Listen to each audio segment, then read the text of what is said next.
never prayed to you before. I have no tongue for it. No one, not even you, will remember if we were good men or bad, why we fought or why we died. No. All that matters is that two stood against many. That's what's important. If our Lord pleases you, Crom, so grant me one request. Grant me revenge. That's a real humble prayer. Muscleman Arnold Schwarzenegger as Conan the Barbarian, one of 4 new movies we'll be reviewing this week on Sneak Previews. And across the aisle from me, Gene Siskel, film critic of the Chicago Tribune. And this is Roger Ebert, film critic of the Chicago Sun-Times. In addition to Conan the Barbarian, we'll also be reviewing The Dragonslayer, Excalibur, the latest retelling of the legend of King Arthur. But first, Roger begins with The Sword and the Sorcerer. I think I ought to start by saying this is not the same movie as Conan the Barbarian. Some of these movies begin to look a lot alike. They say that every time one Hollywood genre bites the dust, another one's resurrected to take its place. For example, they're not making any westerns in Hollywood anymore, but suddenly they are sure making a lot of sword fight movies. And the latest one is The Sword and the Sorcerer. It's more than the classic sword fight costume historical epic, though. It's heavier on pure fantasy, and it takes place in the dim mists of prehistory, sometime between the creation of the universe and the death of King Arthur. It gives itself a lot of time. Right. The movie is about how a villain named Cromwell, not Oliver Cromwell, another Cromwell, wants to control the kingdom, but is constantly defeated by his enemies until he enlists the services of an ancient sorcerer named Zuzia. And in this scene, Cromwell calls on a mistress of black magic to resurrect the sorcerer. Get on with it, witch!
Things were a lot more exciting in the old days than they are. Wouldn't you like to see a sword fight movie where they sit around saying, gee, it's been a slow day, nothing much happened, no rituals, no appearances by any sorcerers or anything, just, you know, one damn thing after another. Movies wall-to-wall with spectacular images like that, but they don't seem to be representing anything. They're just there for decoration. Meanwhile, the plot unwinds rather predictably. Cromwell, aided by the sorcerer, engages in a final battle with the king's soldiers, and after defeating them, he tries to force the queen to declare him king.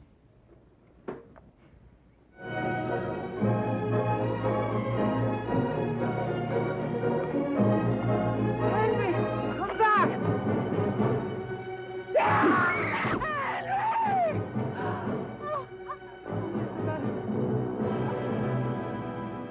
You... No, no, no, no!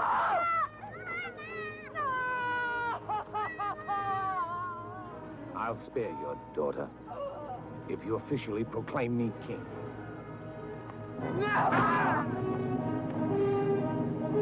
Pull it out!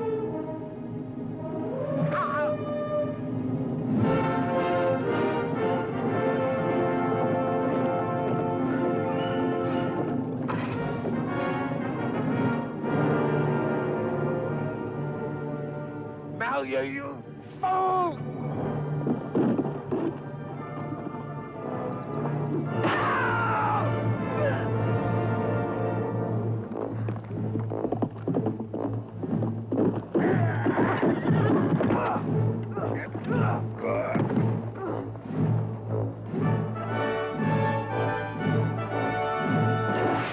That's a great sword. Later on in the movie, it turns out it can project its blades. Don't tell everything. I won't tell everything, but this sword could have been designed by the same guy. Q, was it, on James Bond, who invented all of his gimmicks? Very good. Well, that scene was a great-looking scene, too. Indeed, The Sword and the Sorcerer is a great-looking film. And I liked watching every frame of it, but I liked watching each frame a lot more, in fact, than I enjoyed having to watch the whole movie. Why is that? Because the movie cares a lot more about its visual effects than it does about establishing interesting characters or making any sense.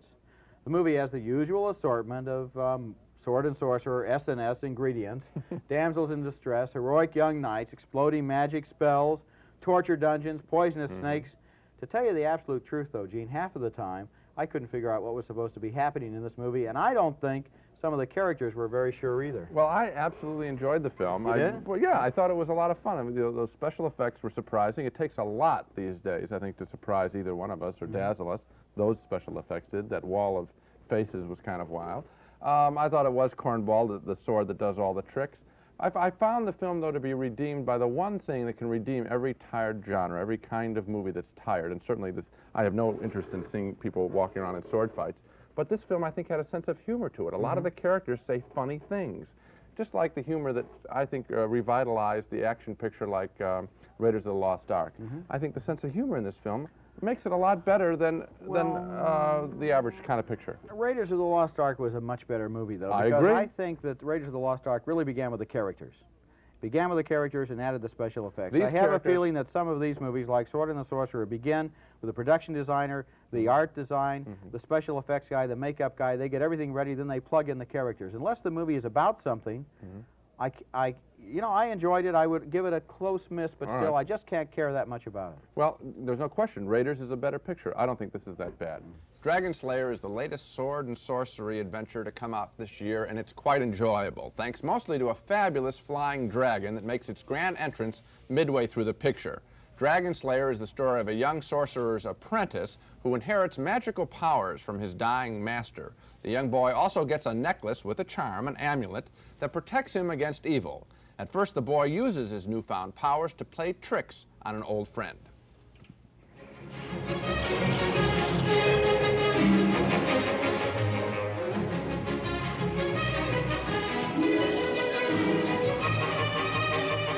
The kindest lord a man could ever wish for. And now he's gone. Ye gods! You'd think he could boil his own eggs at the snap of a finger, but no. Had old Hodge to do it. Up at 5 every morning, clearing out the cages, emptying the slops. Never once a thank you or a pat on the back. I shall miss him. Me too. No, you don't. All you think about is your tricks and your knavery. But you don't pull any wool over these old eyes. You'll have to walk a long way before you can fill his shoes. You mark my words. What's the matter, Hodge? Packed too heavy? Huh? Oh, no, don't. Stop it. But I need that. Give it back to me.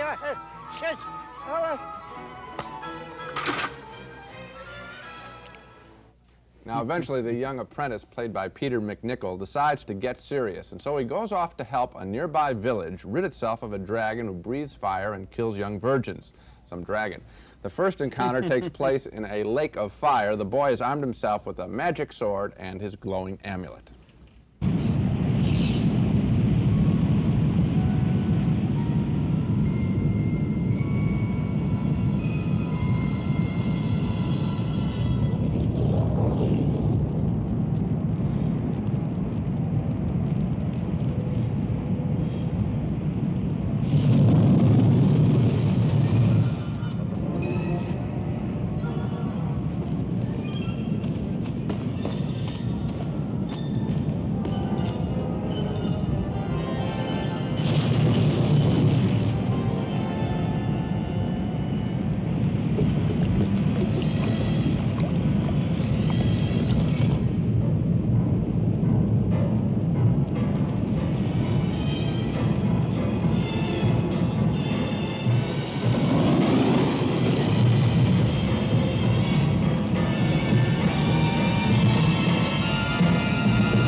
good stuff. The film wastes a lot of time, though, I think, getting to that very exciting confrontation. There's an overwrought subplot involving some trickery by the local king to keep his daughter from being sacrificed to the dragon.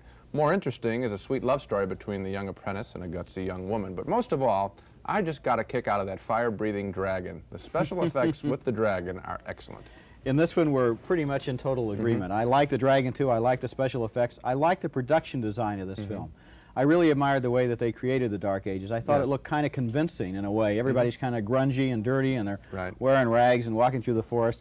Unlike Excalibur, where everybody was wearing suits of armor that wouldn't be invented for another 600 years. Yeah, I did get the other film of that time period that I thought was interesting was Roman Polanski's Macbeth a number of years ago, and it was for that very same thing that you mentioned, the dirtiness and the grubbiness of it all. But didn't you want to see the dragon sooner? The only thing I can say is, yes, I did. I was waiting and waiting for the dragon, but after you wait so long, it's a good thing the dragon is not a disappointment when he finally comes on screen. He is an impressive creation. And that's why I guess we're recommending the film. Yeah, the one thing, I guess you also touched on Peter McNichol's performance. He's a good actor, I suppose. He seemed kind of young and innocent, kind of a beach party refugee or a surfer that wandered into the Dark Ages by accident. Yeah, but that's using the young hero. It's, I think, more Star Wars Fallout, which is you get this young little kid that the young kids can identify with, so they're trying to slay the dragon too. Anyway, the movie was fun, right? I agree. We're in agreement. That's great. This has been a big week, though, for Epics, Gene, and here we have another one, Excalibur, a visually breathtaking version of the whole panorama of the legend of King Arthur and the Knights of the Round Table, including Merlin the Magician, Lancelot, Guinevere, and a sword called Excalibur. I stress the fact that Excalibur is visually beautiful because that's the movie's strong point. This movie is a feast for the eyes and a famine for the mind. It's great to look at, but you go crazy trying to figure it out. Now here's a key sequence from early in the film. While King Arthur marries Guinevere, Merlin the Magician and Morgana, Arthur's mysterious half-sister, have a private conference.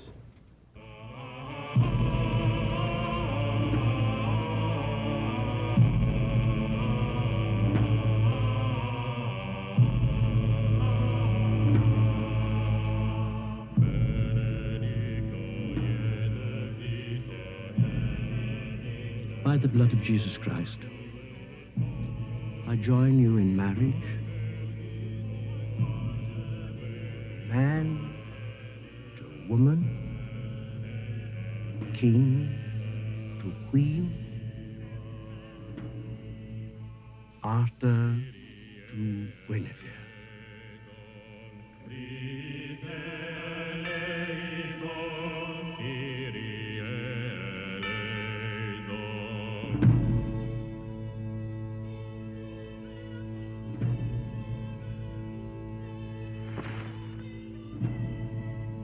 Don't you know me, Lord Merlin? Morgana of Cornwall. You have your father's eyes. I remember you. When my brother Arthur was born, you came and took him away. And now you leave his wedding. Because I'm a creature like you. What is the stone that burns? Sulfur, to mix with mercury. What is that root?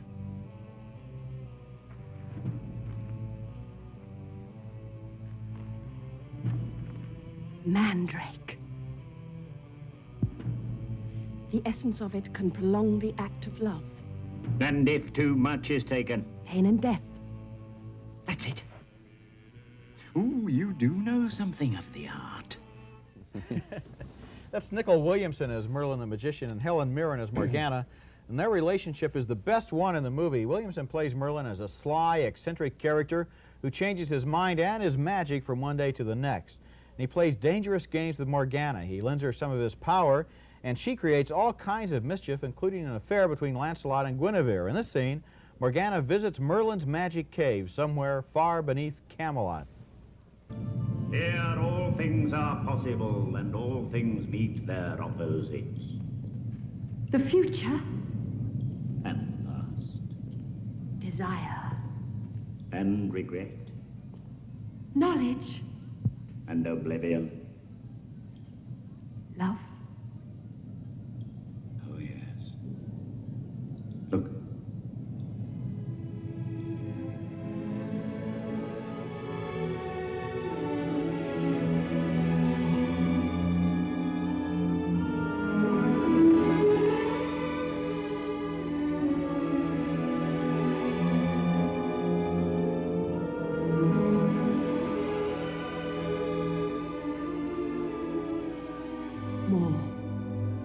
Show me more.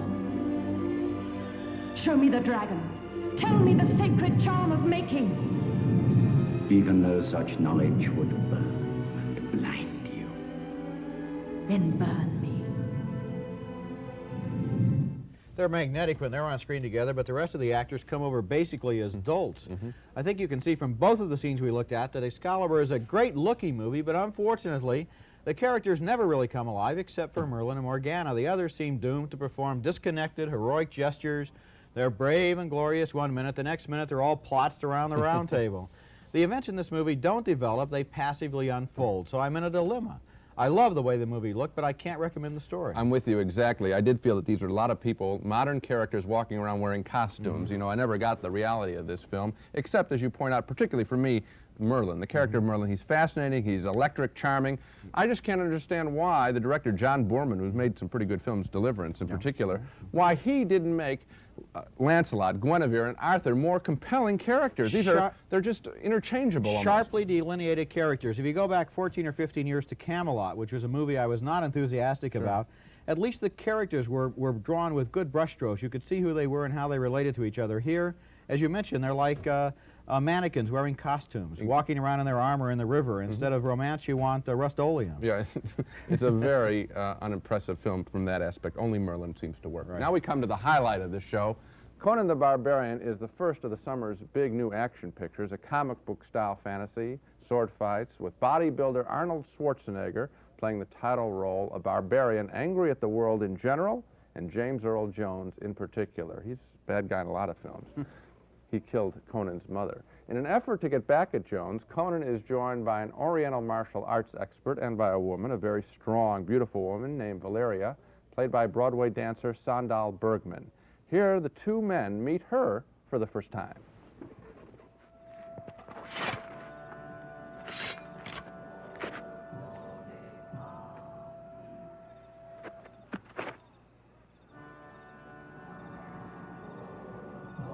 You're not a guard.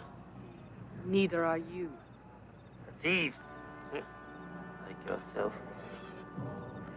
come to climb the tower. You don't even have a rope. Two fools who laugh at death. Do you know what horrors lie beyond that wall? No. Then you go first. Eventually, Conan the Barbarian and Valeria, the woman warrior, his equal in spirit, fall in love. All my life, I've been alone. Many times I face my death with no one to know. I would look into the huts and the tents of others in the coldest dark, and I would see figures holding each other in the night. I always pass by. You and I, we have warmth.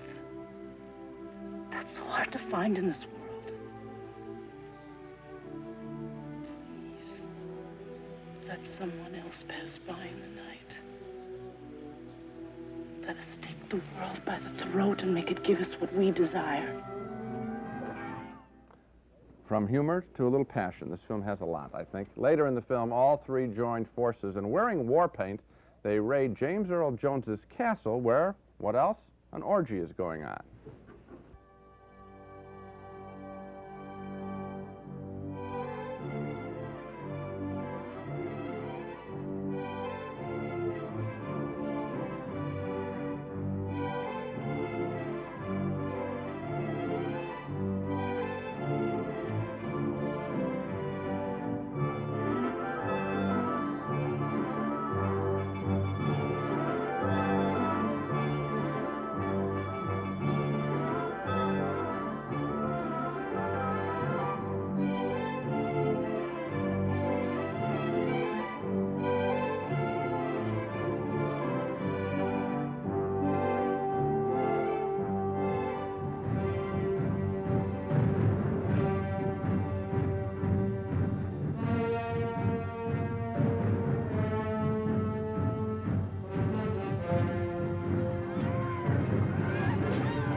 I think I could have done with a little less music. It sort of softens the appeal of what's going on. However, the appeal of this traditional revenge picture is that it has a good sense of humor, in addition to all of the traditional elements of sword fights, stampeding horses, strong, beautiful men and women fighting for good to triumph over evil. Conan the Barbarian certainly may be predictable, very few surprises, but its funny moments, I think, keep it all fresh. It's lighthearted, enjoyable, and a pretty good summer movie. Now, on this one, I see the sense of humor. I did not think The Sword and the Sorcerer gave me too much to laugh about, but also in this one, what Conan does that made me like the film and recommend it is it puts Conan and Valeria into the foreground, and also the James Earl Jones character. Right. They become people, to a greater degree anyway than in other films like this. They are, I would still like a little more complexity in their development, but we can identify with them. We get to know them a little bit. We think we know how they'll respond to a situation. They are not simply cardboard robots moving from one elaborate set to the next one. I think that's true. You know, we talked once before about what makes good acting, and we quoted George C. Scott, who talked about the joy of performing quality that an actor can show, how they silently can give off the fact that they know this is fun and they're performing for you. I think Schwarzenegger does this. I think he's aware that his accent sounds totally out of place, even though he's some foreign-born... But this movie takes place before American accents. Apparently. And I think that also the woman character, Sandahl Bergman, also senses that she's sort of more than just a good friend. She's going to fight there, too. And I think it has a lot of fun to it in the performance. You've made me think of something that I didn't really realize I was thinking of while I was watching the film, and that is one of the things I reacted to was the good health and good spirits of Sandahl Bergman and Arnold Schwarzenegger. They are so alive in this film that they bring energy to scenes that otherwise might have been totally routine. Well, Gene, let's argue that later, because now, leaping into the balcony on a ferocious mission of vengeance against lousy movies, here he is, Spot the Wonder Dog, who barks every time he sees a film that ought to be cut up to make ukulele picks. Start cutting, Spot. My dog of the week is a weak imitation of those old Arabian Adventure films of the 40s, starring Sabu. Now, those were magical films, but this new one is deadly. It's called Arabian Adventure. Wow, what a clever title. I bet if they made a musical, they'd call it Arabian Musical. Anyway, Arabian Adventure is a cheap ripoff. Its flying carpet scenes are threadbare as a little boy fights against a bad king. The kid meets good and bad genies. One genie looks like a fat old man you might find hanging around a bus station. Cheapness is everywhere in Arabian Adventure. Now watch out for dogs like this when they come to your town. Be suspicious when a movie has lots of ads, no big-name stars, and opens or 30 or 40 theaters at once in your town. That's a sure tip-off to a rip-off. Wow, poetry. My dog this week is one of the dumbest, most ineptly acted, worst directed, most incredibly boring movies that I've ever seen. Wow. It's an all-time dog, and it's called Land of the Minotaur. Now, you know what a Minotaur is. It's a Greek god with the body of a man and the head of a bull. Well, this movie is more than half bull. The Minotaur itself looks like a plaster of Paris statue with two blowtorches stuck up its nose. Peter Cushing stars as a baron who makes human sacrifices to the Minotaur. Donald Pleasance plays a priest who organizes resistance to the pagans, and meanwhile, lots of girls run around screaming while they're chased by Minotaur worshippers with hoods on their heads. This movie sets some kind of a record for Peter Cushing, the veteran British movie Dracula who's been in dozens of bad movies. Land of the Minotaur is without any doubt the worst Peter Cushing movie of all time. That might make a good trivia question in a couple of years. Well, so much for the dogs. Now to recap our reactions to the main movies on this show. Both Roger and I enjoyed Dragonslayer, a wonderful adventure film with a fabulous flying dragon. 2 yes votes for that. 2 disappointed no votes, though, on Excalibur. We like the look of the movie much more than its characters and story. We split on The Sword and the Sorcerer, the colorful sword-fighting epic. We both thought it was a great-looking movie, but I thought the images overwhelmed the story, so Gene votes yes, but I vote no. And 2 more yes votes for Conan the Barbarian, starring Arnold Schwarzenegger and Sandahl Bergman as mythical heroes from beyond the mists of time. We thought the movie's production and special effects looked great and did justice to the Conan legend. Well, that's all for this week. Join us next time on Sneak Previews when Roger and I will take a look at 4 new movies, including Quest for Fire, a science fantasy set in the distant past. We'll show you scenes from The Lord of the Rings, an animated epic fantasy. And Monty Python's controversial new comedy, Life of Brian. So until then, see you at the movies.